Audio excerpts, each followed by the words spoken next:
ప్రస్తుతం మనతో పాటు ప్రముఖ ఆధ్యాత్మికవేత్త, తంత్ర జ్యోతిష్యులు, జ్యోతిషరత్న, జ్యోతిష సామ్రాట్ డాక్టర్ చింతా రుక్మానుగారావు గారు మనతో ఉన్నారు. గురుగారితో మాట్లాడదాం. నమస్కారం గురుగారు. మాతృదేవోభవ, పితృదేవోభవ, ఆచార్య దేవోభవ. ఓం నమో మాందేశ్వరాయ నమః. అందరూ బాగుండాలి, అందరికీ మంచి జరగాలి. జూలై నెల 2026 సింహరాశి వాళ్ళ పరిస్థితి ఏ విధంగా ఉంటుంది గురుగారు? ఈ మాసం ఎలాంటి జాగ్రత్తలు తీసుకోవాలి? వీళ్ళకి ఎదురయ్యే లాభ నష్టాలు, మంచి చెడులు ఏ విధంగా ఉంటాయంటారు? 2026 సంవత్సరం జూలై మాసం సింహరాశి వాళ్ళకు మాస ఫలితాలు ఎలా ఉన్నాయి తెలియజేసే ముందు భాగంగా మనము రాశి యొక్క ప్రత్యేకతలు ఒక 2-3 విషయాలు మాట్లాడుకుని మాస ఫలితాలకు వెళ్దాం. సింహరాశి అంటే కాలపురుషుడికి 5వ స్థానము. సింహరాశి అంటే రాజకీయము. ఈరోజు రాజకీయ నాయకులకంతా సింహరాశి బలం లేకపోతే రాజకీయంలో రాణించరు. సింహరాశిలో ఏదో ఒక గ్రహం ఉంటే వాళ్ళు రాజకీయంలో ఖచ్చితంగా ప్రవేశిస్తారు.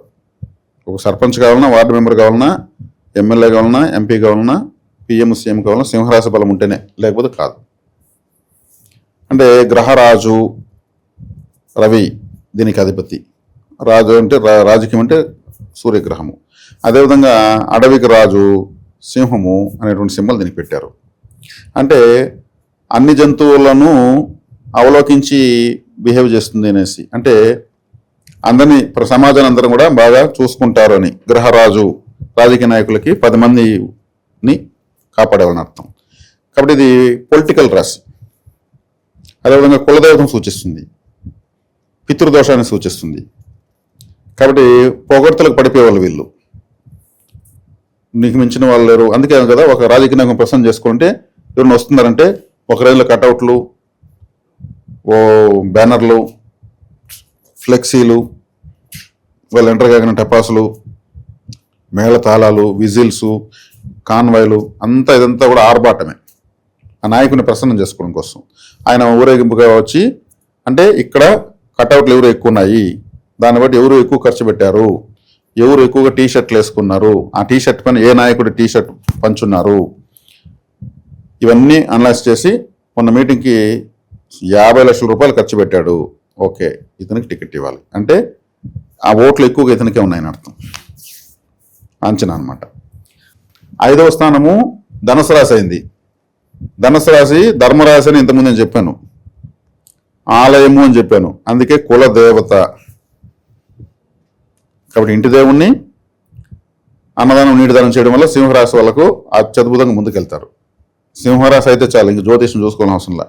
అన్నదానము, నీటి దానము, అన్నంతో పాటు నీళ్లు కంపల్సరీ ఇవ్వాలి. 2 కాంబినేషను. ఇడ్లీ సాంబారు, ఇంకేదో దోశ చట్నీ అన్నట్టు కాంబినేషన్ అన్నట్టు అన్నము నీళ్లు. కులదేవత, పితృదేవత ఆరాధన. ఇది ఇంతే చాలండి సింహరాశులకి, జ్యోతిషం అవసరం లేదు.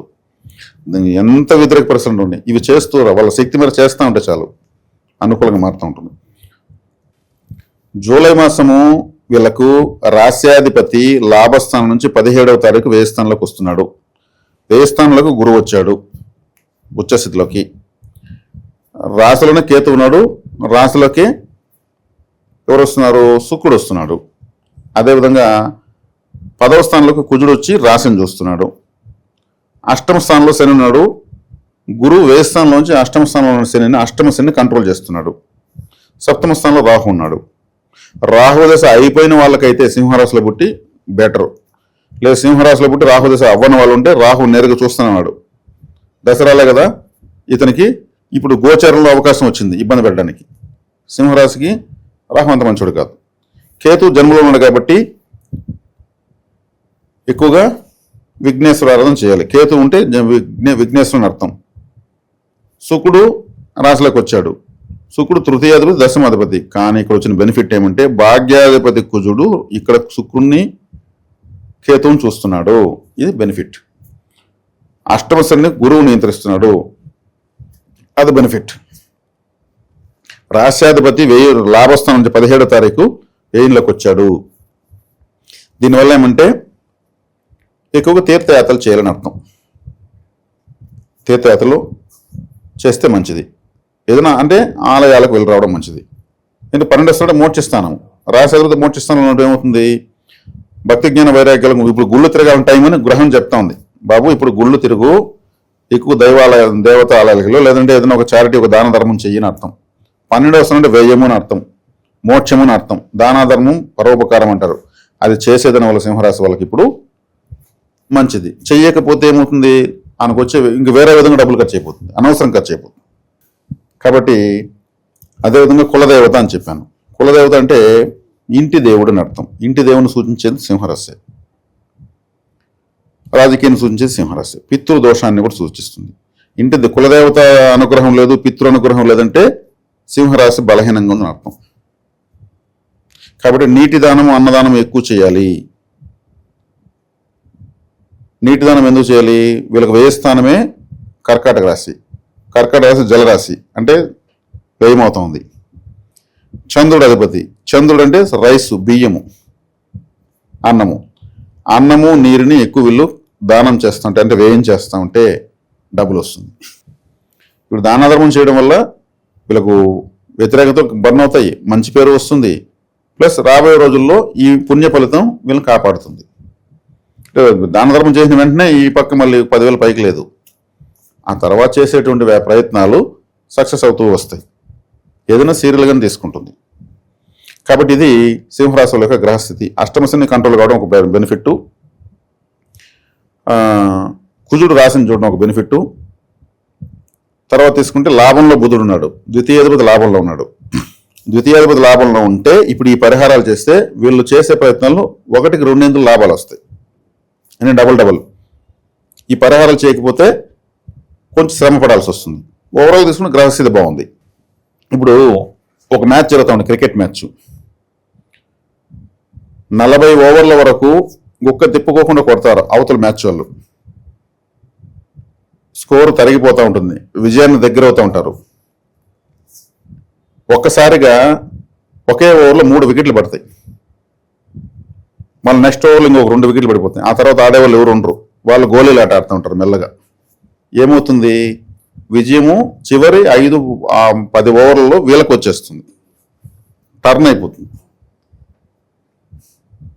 అట్లా వీళ్ళు ఎంత క్లిష్ట పరిస్థితుల్లో ఉన్నా కానీ సింహరాశి వాళ్ళు వీళ్ళు ఎలా మ్యాచ్, అన్నదానము, నీటి దానము, కులదేవత ఆరాధన, పితృ ఆరాధన ఈ చేస్తే వీళ్ళు ఎంత క్లిష్ట పరిస్థితులు ఉన్నా వీళ్ళ వైపుకి వచ్చేస్తుంది మ్యాచ్ సింహరాశి వాళ్ళకు. అంటే ఇప్పుడు నేను ఏం చెప్పాను, మేళతాలు, డప్పులు అని చెప్పాను కదా, అక్కడ అందరికి తిండి నీళ్లు అన్నీ ఇస్తూ ఉంటారు. ఎక్కడ చూసిన వాటర్ బాటిల్, ఫుడ్ ప్యాకెట్లు అన్నీ ఇస్తూ ఉంటారు. రాజకీయం అని చెప్పాను కదా, అంటే 10 మందిని ఆదరించేటువంటి రాశి సింహరాశి అని అర్థం. కాబట్టి కులదేవత బలం ఉంటే దానికి కావాలని ఫండ్ వస్తుంది. పితృదేవత అనుగ్రహం ఉంటే వీళ్లకు అన్ని ఆటంకాలు తొలగిపోయేసి ముందుకు అడుగులు వేయడానికి బలం వస్తుంది. ఇంత ఫ్యూయల్, వర్చువల్ ఫ్యూయల్. ఇదంతా వచ్చిందని మొత్తం వీళ్ళే ఎత్తి పెట్టుకోవాలని చూసుకుంటే చెడ్డ పేరు తెచ్చుకుంటారు. రాజకీయంగా కావచ్చు, 10 మందిలో కావచ్చు, అతనికి వచ్చిన మంచి పేరుకి, అతనికి వచ్చినటువంటి అవకాశాలకు పూర్తిగా దుర్వినియోగం చేశాడని చెడ్డ పేరు తెచ్చుకుంటారు. మనం డబ్బు మాత్రం మిగిలితే చాలు, జనాలు ఏమనుకుంటే చాలనుకుంటే వాళ్ళ ఇష్టం, వాళ్ళ వ్యక్తిగతం. వీళ్ళు ఖర్చు పెట్టే కొద్దికి ఆదాయం పెరుగుతుంది. అది సింహరాశి వాళ్ళ ప్రత్యేకత. ఇప్పుడు మనం జూలై మాసంలోకి వచ్చేద్దాం. ఇలా చెప్తా పోతే చాలా వస్తుంది. వృత్తి వ్యాపారాల పరంగా ఎలా ఉంటుంది? వృత్తి వ్యాపార పరంగా బాగుంది. కుజుడు వృత్తి స్థానంలో ఉన్నాడు కదా, వృత్తి స్థానంలో రాశిలో ఉన్నాడు, కొంచెం కుజుడు చూస్తాడు కదా. కాబట్టి అష్టమశని కంట్రోల్ అయిపోయింది కాబట్టి చేసే వృత్తి వ్యాపారాలు బాగుంటాయి. ప్రస్తుతం సింహరాశి వాళ్ళకి ఈ మధ్య కాలం వరకు చాలా వరకు టఫ్గా ఉన్నది. కానీ కొన్ని వేరే గ్రహాలు, ఈ కుజుడు కావచ్చు, రవి కావచ్చు, బుధుడు, వీళ్ళంతా కూడా మంచి పొజిషన్లకు రావడం వల్ల, గురుబలం లేదు, గురు వేయంలో ఉన్నాడు. గురు వేయంలో ఉంటే ఏమవుతుంది, అది మోక్షస్థానము. మోక్షస్థానంలో గురువు ఉంటే ఏమవుతుంది, ఎక్కువగా తీర్థయాత్రలు, పుణ్యక్షేత్రాలు వెళ్ళడం అర్థం. జలరాశి కాబట్టి జాగారాలు చేయడము, హరికథ కాలక్షేపాలు చూడడము, లేదంటే ఇంకేదన్నా పురాణాలు చదువుకుంటూ ఆ తర్వాత నిద్ర రాకుండా పడుకోవడము, ఇలాంటివి అంటూ ఉంటాయి. ఆలయాలకు వెళ్తూ వస్తుంటే మంచిది.